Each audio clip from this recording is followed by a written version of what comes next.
नमस्कार दोस्तों, मैं आपका दोस्त शुभम गिरी आप सभी लोगों का स्वागत करता हूं अपने YouTube channel study with Shubham Giri में। वीडियो शुरू करने से पहले मैं आपसे निवेदन करना चाहूंगा कि अगर अभी तक आपने मेरे चैनल को सब्सक्राइब नहीं किया है तो प्लीज सब्सक्राइब कर दीजिए और वीडियो को लाइक कर दीजिए। आज की इस वीडियो को आप पूरा अंत तक देखिएगा और यकीन मानिए ये जो वीडियो आज की होने वाली है ये हमारी वीडियो उत्तर प्रदेश पीसीएस राजस्व लेखपाल और आईएएस 2022 के लिए बहुत ही ज्यादा इंपॉर्टेंट होने वाली है और हम भारत के संवैधानिक विकास की बात कर रहे हैं। यकीन मानिए इस वीडियो को देखने के बाद अगर इन टॉपिक से सवाल आए तो आप कभी गलत एग्जाम में नहीं करेंगे। तो चलिए आज की वीडियो को हम शुरू करते हैं।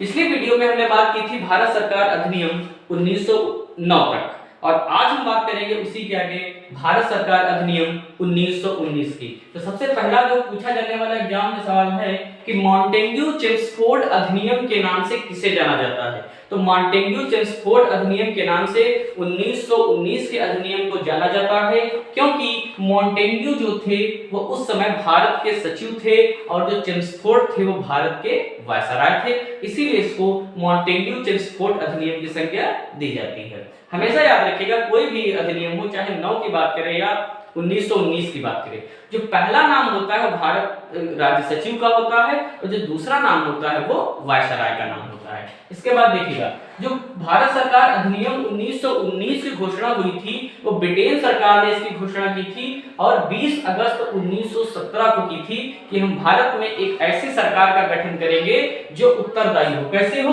दोस्तों, इस पॉइंट पर ध्यान दीजिएगा, उत्तरदायी हो। उत्तरदायी का मतलब होता है कि ऐसी सरकार का गठन किया जाएगा जो जनता की बात को सुने और उनके जो डाउट्स हैं, उनके जो प्रश्न हैं उनका उत्तर दे और किसी भी प्रकार से वो जनता का जो है वो शोषण ना करे, जनता की आवाज को सुने। मगर यकीन मानिए दोस्तों, उत्तरदायी सरकार के गठन की तो बात की गई मगर वो गठन कभी नहीं किया। उन्होंने हमेशा जनता का शोषण ही किया, उनकी कोई बात नहीं की और जो भी उन्होंने कार्य किए बिना किसी की सुने कार्य किए और सारे कार्य अपने ढंग से किए। तो नाम मात्र के उत्तरदायी सरकार के गठन की बात की, उन्होंने जनता की कभी भी नहीं सुनी। इसके बाद क्वेश्चन पूछ लेता है एग्जाम में कि जो भारत सरकार अधिनियम 1919 था इसे लागू कब किया गया, और इस सवाल को काफी लोग गलत कर देते हैं, तो आप बिल्कुल गलत मत करिएगा दोस्तों। जो भारत सरकार अधिनियम 1919 था ये 1921 में लागू हुआ था, यानी कि 2 वर्ष पश्चात। इसके बाद जो इस अधिनियम की एक बहुत बड़ी खास विशेषता थी और इसको आगे 1935 के अधिनियम में बढ़ाया भी गया कि जो विषय होते हैं उनको 2 भागों में बांट दिया गया। क्या आप सभी लोग जानते हैं कि आज भी हमारे संविधान में 3 प्रकार के विषय हैं, संघ सूची, राज्य सूची और समवर्ती सूची। तो इसकी जो शुरुआत अगर हम जाने तो 1919 के अधिनियम में हो गई थी और जो भी विषय थे उनको 2 अनुसूचियों में बांट दिया गया। एक केंद्रीय सूची जिसको हम संघ सूची भी बोल सकते हैं और दूसरा राज्य सूची, यानी राज्य सूची के विषय पर राज्य सरकार कानून बनाएगी और केंद्र सूची के विषय पर केंद्र सरकार कानून बनाएगी। तो अगर आपसे एग्जाम में सवाल पूछ ले कि विषयों को 2 भागों में कब बांटा गया, किस अधिनियम में बांटा गया, तो 1919 के अधिनियम में बांटा गया। इसके बाद ये भी बहुत ज्यादा एग्जाम में पूछा जाने वाला सवाल है, प्रांतों में द्विसदनीय व्यवस्था का प्रारंभ किया गया। जैसा कि आप सभी लोग जानते हैं आज भी राज्यों में द्विसदनीय व्यवस्था है, सभी राज्यों में नहीं कुछ राज्यों में, यानी कि वहां विधानसभा भी है, विधान परिषद है और केंद्र में भी आप जानते हैं द्विसदनीय व्यवस्था है, राज्यसभा एवं लोकसभा। ठीक है, तो इसी प्रकार द्विसदनीय व्यवस्था प्रांतों में लागू कर दी गई। और जो सबसे बड़ी शुरुआत मानी जाती है प्रत्यक्ष निर्वाचन की, तो प्रत्यक्ष निर्वाचन का मतलब आप सभी लोग जानते हैं, प्रत्यक्ष निर्वाचन का मतलब ये होता है कि जब जनता डायरेक्ट अपने प्रतिनिधि को चुनती है तो इसे प्रत्यक्ष निर्वाचन बोलते हैं। जैसे कि हम लोग अपने विधायक को चुनते हैं, है ना, विधायक को अपने चुनते हैं ना, डायरेक्ट वोट देते हैं। हमारे अपनी सिधौली विधानसभा के विधायक मनीष रावत जी बने, इस क्षेत्र के लोगों ने उनको वोट देकर के जिताया, है ना। या हमारे जो क्षेत्र के सांसद हैं कौशल किशोर जी जो वर्तमान में राज्य मंत्री भी हैं, ठीक है, तो हमने उनको डायरेक्ट मत देके जिताया। तो ये क्या है, प्रत्यक्ष निर्वाचन। लेकिन क्या हमने डायरेक्ट देश के राष्ट्रपति श्री रामनाथ कोविंद जी को चुना? नहीं चुना। नहीं चुना ना, तो इसका मतलब यह है कि जो देश के राष्ट्रपति का चुनाव अप्रत्यक्ष निर्वाचन द्वारा होता है, यानी कि हम डायरेक्ट जिसको वोट देते हैं, अगर अपने प्रतिनिधि को चुनते हैं तो वह प्रत्यक्ष निर्वाचन होता है, और डायरेक्ट अपने प्रतिनिधि को नहीं चुनते हैं तो वह अप्रत्यक्ष निर्वाचन होता है। तो 1919 के अधिनियम की यह प्रमुख विशेषता थी कि प्रत्यक्ष निर्वाचन की जो शुरुआत मानी जाती है वो यहीं से हुई। इसके बाद आपको पता है कि सांप्रदायिक निर्वाचन, सांप्रदायिक निर्वाचन का जो प्रारंभ है 1909 के अधिनियम में ही कर दिया गया था। जैसा कि आप जानते हैं, मैंने बताया था पिछली वीडियो में, मार्ले मिंटो सुधार अधिनियम 1909 में मुस्लिमों को सांप्रदायिक आधार पर आरक्षण दे दिया गया। यानी कि अंग्रेजों की एक खुली रणनीति थी कि हमें भारत को तोड़ना है, इसको अलग अलग जातियों, संप्रदायों, लिंगों में क्या करना है, तोड़ना है।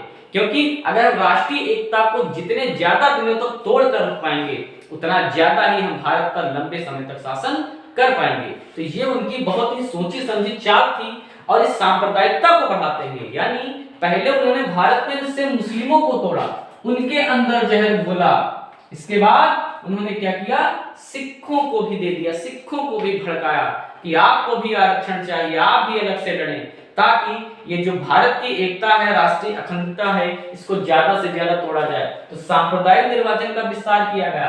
1909 में मुस्लिमों को दिया गया था, और 1919 में कहां तक कर दिया गया, सिखों को भी सांप्रदायिक आधार पर आरक्षण दे दिया गया। मैंने पिछली वीडियो में भी बताया था कि सांप्रदायिक आरक्षण का मतलब होता है कि जिस सीट पर आरक्षण दिया जाएगा, जिस क्षेत्र को आरक्षण दिया जाएगा, अगर सिख को दिया गया तो वहां से सिख ही खड़ा होगा, और सिख लोग ही उसको वोट करेंगे, अन्य धर्म के लोग उसको वोट नहीं करेंगे। इसके बाद भारतीय ईसाई, यानी कि बहुत सारे ईसाई थे जो भारत के ही मूल निवासी थे, और वो उन्होंने किसी न किसी वजह से अपना धर्म बदल लिया था। तो ये भी उनकी चाल थी कि इनको भी तोड़ करके वहां से अलग किया जाए। आंग्ल भारतीय, देखिएगा आंग्ल भारतीय कौन होते हैं, अभी भी हमारे संविधान में एंग्लो इंडियन शब्द का प्रयोग किया जाता है, तो ये वही आंग्ल भारतीय हैं। तो आंग्ल भारतीय से तात्पर्य ऐसे है, ऐसे भारतीय जिनके जो पूर्वज थे वो अंग्रेज थे। कैसे थे दोस्तों, अंग्रेज थे, और अब वो भारत में ही बस गए हैं, भारत में ही रहते हैं, तो ऐसे लोगों को आंग्ल भारतीय बोलते हैं। और ऐसे लोगों को भी आरक्षण सांप्रदायिक आधार पर दे दिया गया, और इनके लिए सीटें आरक्षित कर दी गई। इसके बाद में यूरोपियंस, तो देखिए बहुत सारे यूरोपियंस अब ऐसे लोग थे कि जो वहां से आए थे, यहाँ पर नौकरी करते थे, कुछ करते थे, व्यापार करने आए, उनको यहाँ पर बहुत अच्छा लगने लगा। और भारत एक ऐसा देश ही है दोस्तों, यहाँ जो आता है वो यहीं का हो जाता है। आपने गाना सुना होगा, जो यहाँ आता है वो यहीं का हो जाता है, ऐसा देश है मेरा, है ना। तो हमारा भारत एक ऐसा देश है कि जो यहाँ आ गया और जो यहाँ से लोगों से रह लिया कुछ समय, उसको इतना यहाँ की भूमि से, यहाँ के लोगों से इतना प्यार हो जाएगा कि वो यहाँ से कभी जा ही नहीं पाएगा। और मुझे तो उन लोगों पे बड़ी ही हंसी आती है, बड़ा गुस्सा ही आता है, जो लोग कहते हैं कि उनको भारत ने सब कुछ दे दिया, इतना बड़ा नाम दे दिया, इतना बड़ा फेम दे दिया, और कहते हैं मुझे भारत में डर लगता है। तो भाई अगर भारत में आपको डर लगता है, तो मुझे नहीं लगता कि अगर आपको भारत में डर लगता है तो दुनिया में ऐसी कोई जगह होगी जो भारत से ज्यादा सुरक्षित होगी, भारत से ज्यादा अच्छी होगी। तो चलिए, खैर ऐसे लोगों की सोच को हम बदल भी नहीं सकते हैं, हाँ उनका खंडन, उनका विरोध हम जरूर कर सकते हैं। इसके बाद देखिए जो मताधिकार, मैंने अभी बताया था कि प्रत्यक्ष निर्वाचन दिया गया, कि लोग डायरेक्टली क्या करते थे कि जनता चुन सकती थी, ये इसको बढ़ाया गया। तो जो मताधिकार था वो सभी लोगों तक सीमित नहीं था। आज के समय में क्या है कि आप सभी लोग जानते हैं कि 18 वर्ष की आयु जितने भी लोग कंप्लीट कर चुके हैं और मतदाता सूची में उनका नाम है, वो लोग अपने मत का प्रयोग कर सकते हैं। लेकिन 1919 के अधिनियम में थोड़ा सा इन्होंने ढील दी और कहा कि जिनके पास संपत्ति है, यानी कि लिमिट्स होती थी कि जिन व्यक्तियों के पास संपत्ति है, ज्यादा संपत्ति है, यानी कि जिनकी समाज में क्या प्रतिष्ठा है, वो कर सकते हैं मत का प्रयोग। कर टैक्सेशन, यानी बहुत सारे लोग जो टैक्स पे करते हैं वो अपने मत का प्रयोग कर सकते हैं। और बहुत सारे ऐसे लोग हैं जो बहुत ज्यादा शिक्षित हैं, ऐसे लोग ही अपने मत का प्रयोग कर सकते हैं, बाकी कोई आम जनता अपने मत का प्रयोग नहीं कर सकती है। तो मताधिकार जो दिया गया वो थोड़ा सा सीमित मात्रा में था। इसके बाद हम बात कर लेते हैं कि भारत का उच्चायुक्त एक कार्यालय खोला गया लंदन में। कहाँ खोला गया? लंदन में भारत का एक उच्चायुक्त कार्यालय खोला गया। उच्चायुक्त आप जानते हैं जो विदेशी संबंध स्थापित होते हैं, जो संप्रेषण होता है, एक दूसरे के प्रति बातचीत होती है दो देशों के मध्य, वो उच्चायुक्त कार्यालय के माध्यम से होती है। तो अगर आपसे एग्जाम में दोस्तों सवाल पूछ ले कि एक उच्चायुक्त कार्यालय की स्थापना, यानी भारत के उच्चायुक्त कार्यालय की स्थापना लंदन में कब की गई, तो 1919 के अधिनियम में प्रावधान यह किया गया कि लंदन में एक भारत के उच्चायुक्त कार्यालय की स्थापना की जाएगी। इसके बाद बहुत ज्यादा इंपॉर्टेंट क्वेश्चन है लोक सेवा आयोग, जो अभी हमारे वर्तमान संविधान में आर्टिकल 315 के विषय में आप पढ़ते हैं। तो जो लोक सेवा आयोग के गठन का प्रावधान किया गया वो 1919 के अधिनियम में किया गया, और 1926 में, याद रखिएगा दोस्तों, 1926 में भारत में एक लोक सेवा आयोग का गठन किया गया। तो अगर परीक्षा में आ जाए तो आप बिल्कुल भी गलत मत करिएगा। इसके बाद मैंने आपको बताया था कि अभी ऊपर कि केंद्र सूची और राज्य सूची दो प्रकार के विषय बांट दिए गए। ठीक है दोस्तों, दो प्रकार के विषय बांट दिए गए। मैं उम्र भी आपको बताऊं, केंद्र सूची और राज्य सूची। तो जब इन विषयों को बांट दिया गया तो बजट जो था वो भी अलग कर दिया गया। यानी पहले क्या था कि एक में ही बजट आता था, केंद्र का अपना बजट आता था और वो राज्यों को धन का आवंटन करता था। लेकिन 1919 के अधिनियम में राज्यों को थोड़ा सा स्वायत्तता दी गई, थोड़ी सी शक्तियां दी गई और कहा गया कि केंद्र का बजट अलग होगा और राज्यों का बजट अलग से आएगा। और आज भी आप देखते हैं कि सभी राज्यों का बजट अलग आता है और केंद्र का बजट अलग आता है। इसके बाद जो सबसे ज्यादा विवादित बात है और सबसे ज्यादा चर्चा की बात है, जिसकी चर्चा हम आगे साइमन कमीशन से भी जोड़ेंगे, 1919 के अधिनियम में प्रावधान किया गया था कि हम भारत में एक वैधानिक आयोग, यानी भारत के लिए हम एक वैधानिक आयोग का गठन करेंगे 10 वर्ष बाद। ध्यान रखिएगा, 1900 अधिनियम में प्रावधान किया गया कि देखिए भारत को प्रशासन में हिस्सेदारी की मांग कर रहे थे। ठीक है दोस्तों, तो इन्होंने कहा कि हम 10 साल बाद, कब कहा? 1919 में कहा कि 10 साल बाद, यानी कि 1929 में हम एक वैधानिक आयोग का गठन करेंगे और यह आयोग यह डिसाइड करेगा कि भारतीय लोक प्रशासन के क्षेत्र में कितना आगे बढ़े हैं। यह प्रावधान उन्होंने 1919 में किया था। ठीक, तो यहां तक बात हो गई भारत सरकार अधिनियम 1919 की। और अब हम आपको ले आ रहे हैं साइमन कमीशन, जो आपका 1919 के अधिनियम से ही जुड़ा हुआ है। और साइमन कमीशन इतिहास का भी एक बहुत ही चर्चित बिंदु है, बहुत ज्यादा एग्जाम में सवाल आते हैं। तो आप बिल्कुल भी इस टॉपिक को मिस मत करिएगा और जरा अच्छे से समझिएगा कि साइमन कमीशन क्या था। देखिए, मैंने कहा कि एक वैधानिक आयोग के गठन की बात की गई थी कि हम 10 साल बाद एक वैधानिक आयोग गठित करेंगे, मगर वो जो वैधानिक आयोग था उसका नाम रखा गया साइमन कमीशन, क्योंकि इस कमेटी के जो अध्यक्ष थे वो साइमन कमीशन थे, इसीलिए इन्हीं के नाम पर साइमन कमीशन रखा गया।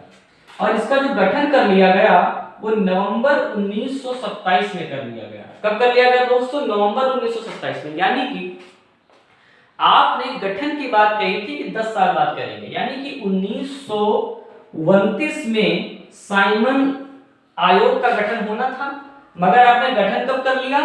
1927 में, 2 साल पहले। तो सबसे बड़ी गलती तो आपने यही कर दी कि जो आप कह रहे हैं वही नहीं कर रहे हैं। अरे भैया, जो कह रहे हो वो तो कर दो, है ना? आप तो अपनी बात पे ही नहीं भरोसा कर रहे हैं। कैसे भारतीय लोग अंग्रेजों में बिलीव कर रहे हैं कि आप एक बात कर रहे हैं कि हम 10 साल बाद गठन करेंगे और आप 10 साल बाद ही गठन नहीं कर रहे हैं। इसका मतलब जरूर आप भारतीयों के दिमाग के साथ खेल रहे हैं, उनके भविष्य के साथ खेल रहे हैं, हमारे देश के साथ खेल रहे हैं। और एग्जाम में सवाल पूछा जाता है कि साइमन कमीशन में कितने सदस्य थे? तो याद रखिएगा दोस्तों, साइमन कमीशन की सदस्य संख्या 7 थी और इसमें अध्यक्ष भी शामिल है, यानी कि एक अध्यक्ष और 6 अन्य सदस्य। कई लोग इसमें गलती कर जाते, 8 लगा देते, नहीं। जो साइमन कमीशन की सदस्य संख्या थी वो 7 थी। एग्जाम पीसीएस में आया हुआ सवाल है, तो अगर आ जाए कभी तो आप गलत मत करिएगा। अब देखिए, सबसे बड़ा विवाद का बिंदु, सभी सदस्य ब्रिटिश लोग। क्या कर रहे हो आप हमारे साथ? अरे हम भारतीय आपसे प्रशासन में जगह की मांग कर रहे हैं और आप कह रहे हैं कि हम एक ऐसी कमेटी का गठन करेंगे जो ये जांच करेगी कि भारतीय लोग प्रशासन के क्षेत्र में कितना आगे बढ़े हैं, और इसमें एक भी भारतीय नहीं है, इसमें सभी लोग ब्रिटेन के हैं, सभी अंग्रेज भरे पड़े हैं। अरे अंग्रेज कब से सोचने लगे हम भारतीयों के लिए? हम भारतीय ही अपने भारतीयों के लिए सोचेंगे, कोई अंग्रेज आकर के नहीं सोचेगा। आप क्या कर रहे हैं, आप बहुत गलत कर रहे हैं हमारे साथ। उस कमेटी में 7 के जो 7 सदस्य बने, उस 7 के सदस्य 7 थे ब्रिटेनवासी थे, और यहीं से जन्म हो जाता है विवाद का। पूरे भारत में विरोध होता है और सभी सदस्य इसमें अंग्रेज थे और एक भी भारतीय नहीं था, जिसके कारण इसको कहा गया श्वेत कमीशन। क्या कहा भारतीयों ने, हमने इसका विरोध किया और हमने इसको बोला कि ये तो श्वेत कमीशन है। तो ये भी एग्जाम में कई बार सवाल पूछा जाता है कि साइमन कमीशन को श्वेत कमीशन क्यों कहा गया। तो दोस्तों आप बिल्कुल इस सवाल को गलत मत करिएगा। साइमन कमीशन को श्वेत कमीशन इसलिए कहा गया क्योंकि इसके सभी सदस्य अंग्रेज थे और इसमें एक भी भारतीय को शामिल नहीं किया गया था। तो गठन भी कर दिया गया नवंबर 1927 में, 7 सदस्य थे, सभी सदस्य ब्रिटिश थे, श्वेत कमीशन कहा गया। और यह जब वहां से चला तो समुद्र के रास्ते जहाज से आ रहा था और 3 फरवरी 1928 को भारत के मुंबई बंदरगाह पर पहुंचा। तो ये भी एग्जाम में पूछा गया सवाल है कि साइमन कमीशन भारत कब पहुंचा। तो याद रखिएगा 1927 में साइमन कमीशन ब्रिटेन से चला और 1928 यानी 3 फरवरी 1928 को यह भारत के मुंबई बंदरगाह पर पहुंचा। और जैसे ही यह मुंबई बंदरगाह पर पहुंचा, भारतीय लोग बिल्कुल गुस्से में थे, एकदम लाल पीले हो गए थे और विरोध करने के लिए तैयार थे। और उन्होंने जैसे ही वह उतरा, उन्होंने तुरंत नारे लगाने लगे, Simon go back, Simon go back, Simon go back. अब हम अगर भारतीय आज के संदर्भ में विरोध करें, कोई ऐसा हो तो हम कहें साइमन भाग जाओ, साइमन भाग जाओ, साइमन भाग जाओ। मगर साइमन भाग जाओ हम नहीं बोल सकते, क्योंकि अंग्रेजों को कहां समझ में आती है हिंदी। हम कहेंगे साइमन भाग जाओ, वो कहेंगे तो साइमन साइमन कह रहे, बड़ा खुश हुई जी, तो खुश ना हुई, इसीलिए हमने क्या कहा साइमन गो बैक, यानी साइमन वापस जाओ के नारे लगाए गए। पूरे भारत में, इलाहाबाद में, मुंबई में, दिल्ली में, हर जगह साइमन गो बैक के नारे लगाए गए और साइमन कमीशन को बहुत ज्यादा आते ही विरोध का सामना यहाँ पर करना पड़ा। अब बात कर लेते हैं कि जो साइमन कमीशन की जो प्रक्रिया थी तो वो क्या थी। देखिए 1919 के अधिनियम, इन्होंने क्या कहा कि 1919 के जो अधिनियम थे, साइमन कमीशन ने उनका पूर्ण समर्थन कर दिया। साइमन कमीशन की जो बातें कही गई थी, मैंने पूरी आपको ऊपर के अधिनियम में बताई, इन सभी बातों का जो समर्थन था वो साइमन कमीशन ने कर दिया। और उन्होंने भारतीयों के लिए कि भारतीय लोग भी प्रशासन में आगे बढ़ें, इसके लिए कोई ठोस कदम उन्होंने बिल्कुल भी नहीं उठाया। इसके बाद जब बहुत ज्यादा रायता फैल गया तो पूरे भारत में विरोध हुआ और आंदोलन होने लगे। जैसा कि आप जानते हैं कि 1930 में गांधी जी ने सविनय अवज्ञा आंदोलन भी छेड़ दिया, पूरे भारत में भी विरोध होने लगा। तो साइमन कमीशन पर चर्चा करने के लिए और साइमन कमीशन के प्रावधानों पर बात करने के लिए 3 गोलमेज सम्मेलन बुलाए गए। क्योंकि यह भी एग्जाम में सवाल पूछा जाता है कि 3 गोलमेज सम्मेलन क्यों बुलाए गए। तो 3 गोलमेज सम्मेलन बुलाए गए साइमन कमीशन पर चर्चा के लिए और भारतीयों का सहयोग के लिए। जब पूरे विश्व में, भारत में नहीं पूरे विश्व में ब्रिटेन का विरोध होने लगा तो इन्होंने कहा कि ठीक है, हम भारतीयों के साथ बैठ करके बात करेंगे। यकीन मानिए कि गोलमेज सम्मेलन में पहली बार भारतीयों को बराबरी का दर्जा दिया। एक ऐसी टेबल पर लोग बैठे तो जहां पर एक तरफ इंडियंस थे और एक तरफ ब्रिटेन थे। तो ये पूरे भारत में एक बहुत बड़ी बात थी, क्योंकि वो हम लोगों को वो नीचे समझते थे। अंग्रेज कहते थे काले लोग हैं, बेकार लोग हैं, इनके अंदर बुद्धि नहीं है, इनके अंदर विवेक नहीं है। अरे भैया तुमको क्या पता, हमारे अंदर बुद्धि नहीं है, विवेक नहीं है। मैं कहता हूं कि जब हम लोग सिंधु घाटी की सभ्यता में हम लोग इतना सिविलाइज्ड जीवन जी रहे थे, इतना अच्छे लेवल पर जीवन जी रहे थे, यही अंग्रेज जंगल में पड़े, वहां जंगलों में पड़े, पता नहीं क्या खा रहे थे, क्या कर रहे थे। आपको तो कपड़े पहनने नहीं आते और हम इतने अच्छे सिविलाइज्ड होकर के जी रहे थे। ये तो हमारे यहाँ की कुछ शासन प्रणाली अच्छी नहीं गई कि जिसके वजह से हम पिछड़ गए, वरना हम भारतीयों से आगे कोई नहीं था। हम सबसे सिविलाइज्ड थे, हम सबसे ज्यादा सभ्य लोग थे और हमने दुनिया को बहुत कुछ दिया। आपने तो हमारे साहित्य की नकल करके चीजों को आगे बढ़ाया है। खैर, तीन गोलमेज सम्मेलन क्यों बुलाए गए दोस्तों? तो साइमन कमीशन पर चर्चा करने के लिए तीन गोलमेज सम्मेलन बुलाए गए। और कहां बुलाए गए? तो ये भी याद रखिएगा दोस्तों, लंदन में बुलाए गए, क्योंकि ये भी एग्जाम में पूछा जाने वाला सवाल है।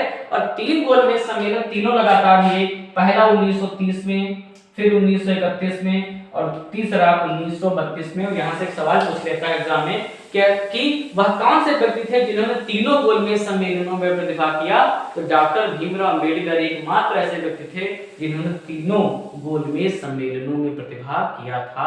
और गांधी जी ने दूसरे गोलमेज सम्मेलन यानी कि 1931 में प्रतिभाग किया था। और इस पॉइंट में इसको संवैधानिक सुधारों का श्वेत पत्र यानी कि साइमन कमीशन पर पूरी चर्चा होने के बाद एक श्वेत पत्र जारी किया गया और इसे ब्रिटेन की संसद में यानी पार्लियामेंट में ले जाया गया। उस पर चर्चा हुई और उसे कुछ संशोधनों के साथ लागू कर दिया गया और उसकी परिणति में भारत सरकार अधिनियम 1935 आया। यानी कि ये जो संवैधानिक सुधारों का श्वेत पत्र जारी हुआ और इसके प्रावधानों को भारत सरकार अधिनियम 1935 में स्वीकार कर लिया गया।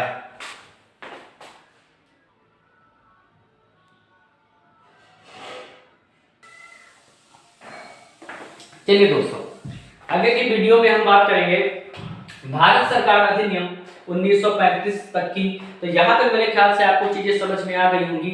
और अब हम आते हैं भारत सरकार अधिनियम 1935 के पहले एक घटना घटी, पहले उसकी चर्चा हम कर लेते हैं। सांप्रदायिक अवार्ड या कम्युनल अवार्ड। मैंने हमेशा से कहा है, हमेशा आपको एक चीज बताई है कि अंग्रेजों ने 1857 की क्रांति के बाद भारत की राष्ट्रीय एकता अखंडता को तोड़ा हमेशा, कि जितना ज्यादा हो भारत को तोड़ो, इसको जातियों में इतना ज्यादा फैला दिया, वर्णों में, धर्मों में, जितना ज्यादा वो बांट पाए, जितना ज्यादा तोड़ पाए।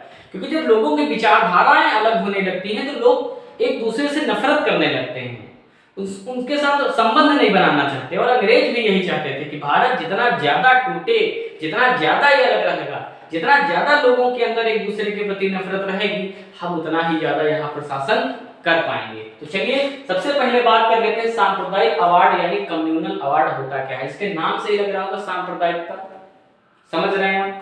तो रैमजे मैकडोनाल्ड ये ब्रिटेन के प्रधानमंत्री थे। कौन? रैमजे मैकडोनाल्ड ने अगस्त 1932 में सांप्रदायिक अवार्ड की घोषणा कर दी। यानी इन्होंने ये जो सांप्रदायिक आरक्षण ये जो दे रहे थे, इसको और ज्यादा आगे बढ़ा दिया गया। और इसमें जो सबसे ज्यादा विवादित बिंदु आया वो आया दलितों को जो शामिल किया गया।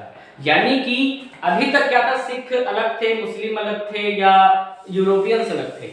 अब इन्होंने कहा कि अब हमारा ये जो हिंदू एकता है, क्योंकि हिंदू बहुत ज्यादा आंदोलन करने लगे थे और आपको पता है मुस्लिम लीग अलग अपना आंदोलन कर रही थी, तो कहा कि अब जो टाइम है ये हिंदुओं का तोड़ने का टाइम है, हिंदुओं को जितना तोड़ पाओ तोड़ो। तो अब हिंदुओं में इन्होंने कहा ऐसा कौन सा वर्ग है जिसको हम तोड़ सकते हैं?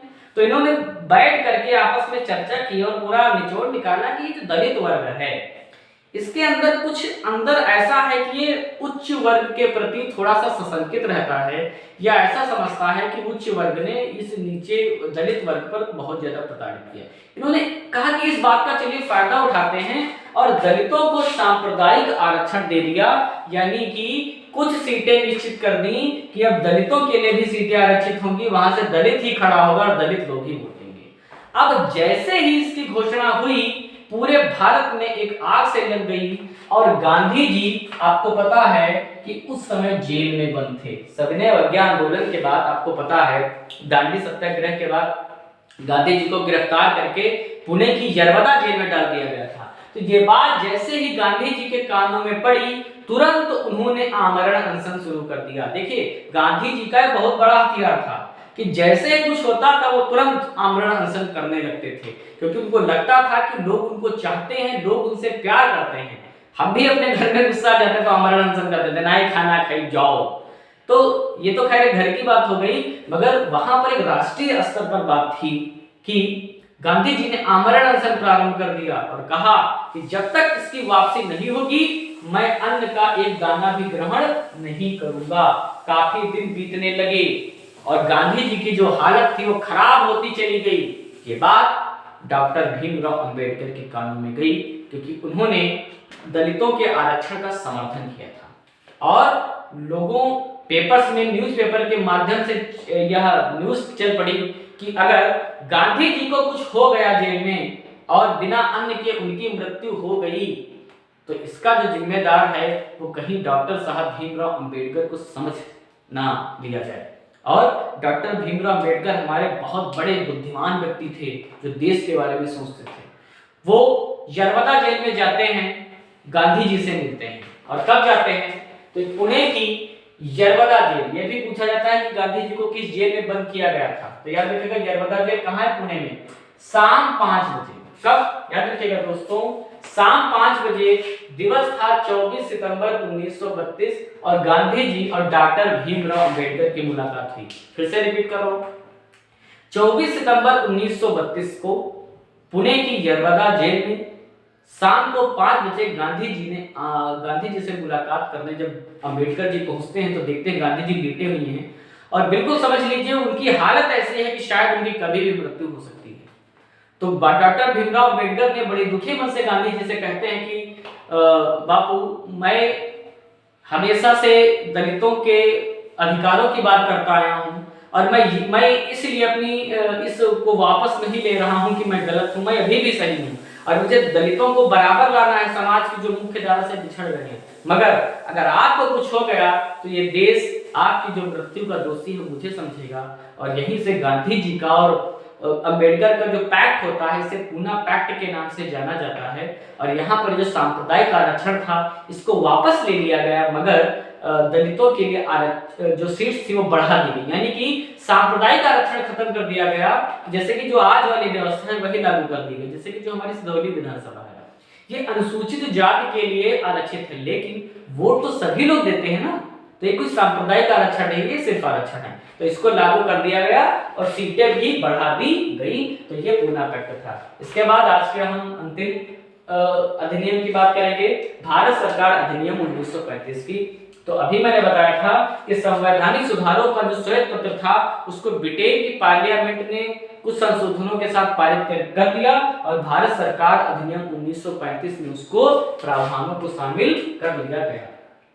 तो एग्जाम में सवाल आता है पूर्ण उत्तरदायी सरकार की गठन की शुरुआत, यानी अभी तक उत्तरदायी थी, सिर्फ कहने की बातें थी, अब थोड़ा उसमें से सुधार आ रहा है। तो पूर्ण उत्तरदायी जो सरकार के गठन की बात की गई वो भारत सरकार अधिनियम 1935 की बात की गई। और इसमें कई सारे चीजें बोली जाती हैं कि यह एक ऐसी गाड़ी थी जिसमें ब्रेक नहीं था, यह एक ऐसी गाड़ी थी जिसमें ब्रेक नहीं था, है ना। तो इसी के संदर्भ में बातें कही जाती हैं। इसके बाद अगर हम बात करने की भारत सरकार अधिनियम 1935 में 321 धाराएं थी और 10 अनुसूचियां थी। तो याद रखिएगा दोस्तों, अगर एग्जाम में सवाल पूछ ले कि भारत सरकार अधिनियम में क्या क्या था तो 321 धाराएं थी और 10 अनुसूचियां थी। जैसा कि आप सभी लोग जानते हैं इस समय जो हमारे संविधान में अनुसूचियां हैं वो 12 हैं, ठीक है। और तो क्या हुआ, 321 धारा 10 अनुसूचियां थी। पहली बार एक अखिल भारतीय संघ की स्थापना। अखिल भारतीय संघ का मतलब होता है एक मजबूत केंद्र होता है और उसका अपने देश की राजनीतिक सीमा और सारी चीजों पर उसका क्या होता है, नियंत्रण होता है और एक केंद्रीय व्यवस्था का प्रावधान किया गया। तो अगर आपसे पूछ ले एक अखिल भारतीय संघ की स्थापना कब की गई तो भारत सरकार अधिनियम 1935 में। और इसमें 3 अनुसूचियां बढ़ा करके कर दी गई। जैसा कि 1919 के अधिनियम में मैंने आपको बताया था इसमें 2 अनुसूचियां थी, संघ सूची और राज्य सूची। तो अब इस अधिनियम में एक और सूची बढ़ा दी गई, ये थी समवर्ती सूची। तो याद रखिएगा दोस्तों, आज अभी भी जानते हैं हमारे संविधान में 3 अनुसूचियां हैं, संघ सूची, राज्य सूची, समवर्ती सूची। तो इनका जो प्रावधान है 1935 के अधिनियम में कर दिया गया था। कई बार एग्जाम में सवाल पूछ लेता है इनके विषय कितने थे और आज के संदर्भ में भी पूछ लेता है। याद रखिएगा दोस्तों, संघ सूची में 59 विषय थे, कितने, 59, और राज्य और समवर्ती सूची दोनों में विषयों की संख्या 36 थी। तो मेरे ख्याल से आप भूलेंगे नहीं दोस्तों, संघ सूची में 59 विषय थे और राज्य सूची और समवर्ती सूची दोनों में बराबर विषय थे, उनकी संख्या थी 36। संघ सूची पर संघ कानून बना सकती थी और समवर्ती सूची पर भी कानून बना सकती थी। राज्य सूची पर राज्य सरकार कानून बनाएगी और वह समवर्ती सूची पर भी कानून बना सकती थी। इसके बाद कुछ विषय जो शेष रह जाते हैं या कोई नया विषय आ जाता है तो उनको अवशिष्ट शक्तियां बोला जाता है। तो आज के संदर्भ में कहें तो अवशिष्ट शक्तियां केंद्र सरकार के पास होती है, यानी हम बोल सकते हैं संसद के पास है।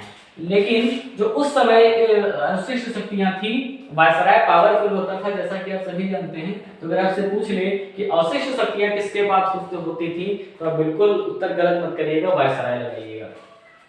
इसके बाद बात है संघीय व्यवस्था लागू नहीं क्योंकि रियासतों का इनकार। देखिए इसमें जो रियासतों को शामिल किया गया था, ब्रिटिश भारत को शामिल किया गया था और ऐसा क्षेत्र था जो इन दोनों के अतिरिक्त क्षेत्र था, ठीक है। तो जो आपका संघीय व्यवस्था थी इसमें जो प्रावधान किए गए ये लागू नहीं किए जा सके क्योंकि जो देशी रियासतें थी उन्होंने इस अखिल भारतीय संघ में शामिल होने से मना कर दिया, जिसकी वजह से ये जो प्रावधान थे लागू नहीं हो पाए। फिर प्रांतों में द्वैध शासन समाप्त। मैंने बताया था कि 1919 के अधिनियम में प्रांतों में द्वैध शासन व्यवस्था जो लागू की गई थी इसको 1935 के अधिनियम में समाप्त कर दिया गया और प्रांतों को स्वायत्तता दी गई, यानी कि प्रांतों को स्वायत्तता दी गई कि आप अपने अनुसार अपने तरीके से वहां पर अपने कार्यों को करें। जो प्रांतों में द्वैध शासन को समाप्त किया गया मगर केंद्र में द्वैध शासन व्यवस्था प्रारंभ की गई, जैसा कि आप जानते हैं लोकसभा और राज्यसभा है ना केंद्र में। तो अगर आपसे पूछ ले कि प्रांतों में द्वैध शासन व्यवस्था कब समाप्त की गई 1935 के अधिनियम में और केंद्र में द्विसदनीय व्यवस्था कब प्रारंभ की गई तो आप लगाएंगे भारत सरकार 1935 में। और फिर मैंने बता रहा हूं आपको सांप्रदायिक प्रतिनिधित्व का विस्तार, यानी कि वो लगातार भारत को तोड़ रहे हैं, हिंदुओं को तोड़ रहे हैं, अन्य चीजों को तोड़ रहे हैं और जितने आधार पर वो तोड़ पा रहे हैं उतने आधार पर वो तोड़ रहे हैं। अब उन्होंने क्या किया, दलित जातियों को आरक्षण दे दिया, महिलाओं को आरक्षण दे दिया, मजदूरों को आरक्षण दे दिया सांप्रदायिक आधार पर और इनके लिए सीटें आरक्षित कर दी। तो अगर एग्जाम में सवाल पूछ ले तो आप गलत मत करिएगा। भारत परिषद समाप्त कर दी गई।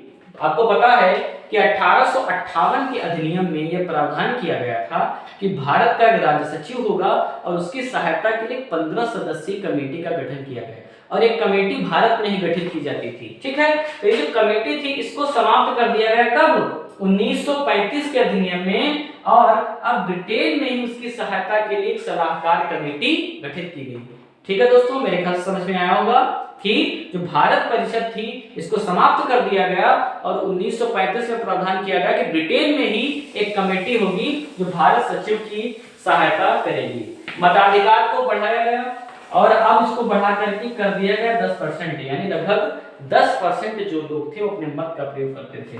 अगला सवाल बहुत ज्यादा एग्जाम में सवाल आता है, आरबीआई की स्थापना, यानी कि आवश्यकता महसूस की गई कि भारत में वाणिज्य साख और मूल्य नियंत्रण के लिए एक केंद्रीय बैंक की स्थापना की जरूरत है, जिसकी वजह से 1934 में आरबीआई का अधिनियम आया और 1935 में प्रावधान किया गया कि भारत में एक केंद्रीय बैंक की स्थापना की जाएगी और उसका नाम था रिजर्व बैंक ऑफ इंडिया और इसकी स्थापना की गई 1 अप्रैल 1935 को। तो दोस्तों अगर सवाल आ जाए रिजर्व बैंक ऑफ इंडिया की स्थापना कब की गई थी तो 1 अप्रैल 1935 को रिजर्व बैंक ऑफ इंडिया की स्थापना की गई थी। इसके बाद मैंने आपको बताया था 1919 के अधिनियम में लोक सेवा आयोग के गठन की बात की गई थी और 1926 में लोक सेवा आयोग गठन किया गया था। इसके बाद इसको और विस्तार किया गया, प्रांतीय सेवा आयोग, जैसे कि हमारे यूपी पीसीएस होता है, प्रांतीय लोक सेवा आयोग है, ठीक है, और संयुक्त लोक सेवा आयोग, यानी कि 2 या 2 से अधिक राज्यों के लिए जो आयोग बनता है उसको संयुक्त लोक सेवा आयोग बोलते हैं। तो इनके भी गठन की बात की गई 1935 के अधिनियम में। और आज का हमारा जो अंतिम पॉइंट है वह है एक संघीय न्यायालय की स्थापना 1937 में की गई, यानी कि भारत में एक संघीय न्यायालय स्थापित किया जाएगा और इसकी स्थापना 1937 में की गई थी। तो आज आपको ये मेरी वीडियो कैसी लगी आप कमेंट बॉक्स में जरूर बताइएगा और आप लोग अपना समर्थन मुझे देते रहें।